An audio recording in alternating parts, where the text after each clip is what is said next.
सबसे पहले इसमें ब्रेक इवन का बोला हुआ है, तो देखें फिक्स कॉस्ट तो हमें दी हुई है, ये दोनों दी हुई ना, 1200 प्लस 1300, तो ये हो जाएगा 1500।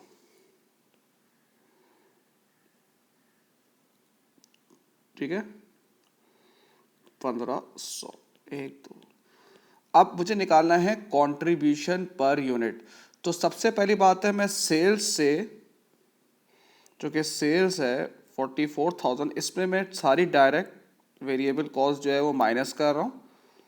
1000 डायरेक्ट लेबर है, वेरिएबल एडमिन है 400, तो ये मेरे पास टोटल कंट्रीब्यूशन आ रहा है 1600।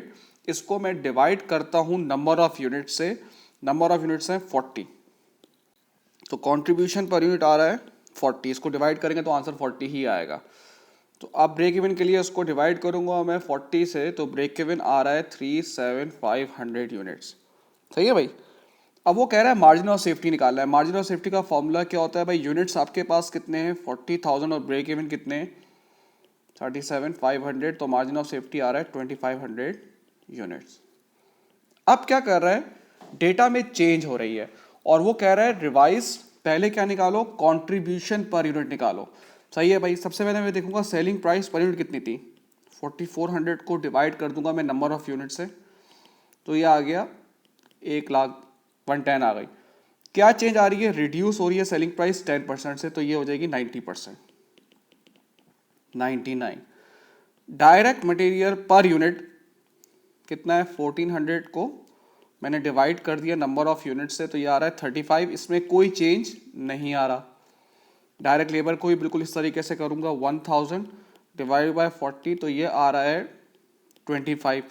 अब देखें 3% इंक्रीज आ रहा है डायरेक्ट लेबर में, 1.03 कर दिया 3% से बढ़ा के 25.75। अब वेरिएबल एडमिन जो है उसको भी देख लेते हैं भाई, 400 डिवाइड बाय 40, ये आ रहा है 10, तो ये आ गया आपका, इसमें चेंज नहीं आ रहा। कंट्रीब्यूशन पर यूनिट आ रहा है 28.25। अब फिक्स कॉस्ट देख लेते हैं भाई, रिवाइज्ड ब्रेक इवन के लिए फिक्स्ड कॉस्ट में कोई चेंज आ रही है,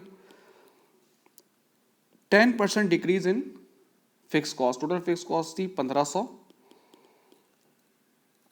उसका 10% डिक्रीज हो रहा है तो 0.90, ये आ रहा है 1350। इसको मैं डिवाइड करूंगा कंट्रीब्यूशन पर यूनिट जो ये था 28.25, तो ये आ रहा है 47788। अब मार्जिन ऑफ सेफ्टी अगर आपको निकालनी है यूनिट्स में, तो यूनिट्स में चेंज आ रही है। चेंज क्या आ रही है भाई, यूनिट्स कितने थे 40,000, चेंज कितना है 20% इंक्रीज इन सेल्स, तो ये आ गया 1.20, 48,000, और ब्रेक इवन आ रहा है 47788, तो 212 यूनिट की मार्जिन ऑफ सेफ्टी है। सबसे पहले इसमें एक उसने एक अलग टास्क दे दिया, उसने कहा है ब्रेक इवन इन रेवेन्यू निकालो लेकिन मंथली। ठीक है भाई। अब फिक्स कॉस्ट देखो आपको पूरे साल की पर एनम दी हुई है, उसको मैंने डिवाइड कर दिया 12 से, तो मंथली आ गई 2500। अब इसको सेलिंग प्राइस में से वेरिएबल कॉस्ट माइनस करूंगा तो आ जाएगी कंट्रीब्यूशन पर यूनिट 5, तो मंथली आ रही है कितनी 500 यूनिट्स आ रही है। उसने कहा है कि उसने बताओ रेवेन्यू बताओ, तो मैं मल्टीप्लाई कर दूंगा सेलिंग प्राइस से, तो ये आ रहा है 10,000। ठीक है भाई। अब वो कह रहा है ब्रेक इवन ग्राफ निकालना है। पहले तो मैं नॉर्मली ब्रेक इवन निकाल लूंगा, नॉर्मल है ना, पर मंथ का नहीं। 30,000 contribution per unit is 5 is 6,000 units. चलिए ब्रेक इवन ग्राफ, यहाँ पर आता है यूनिट्स, हम कितने यूनिट्स बना रहे हैं 8,000, उसको मैं 4,000 कर देता हूँ। यहाँ पर आती है कॉस्ट और रेवेन्यू, वो कैसे आती है, इस यूनिट्स को 8,000 को मैंने मल्टीप्लाई कर दिया सेलिंग प्राइस से जो कि 20 है, ये आ गई 16,000, तो ये भी 8,000 में 8,000 इंटू 20 1,60,000, ये भी हम क्या करेंगे 80,000 रुपये हमने बांट देंगे। अब स्टार्ट करते हैं भाई। सबसे पहले फिक्स कॉस्ट कितनी है, फिक्स कॉस्ट 30,000,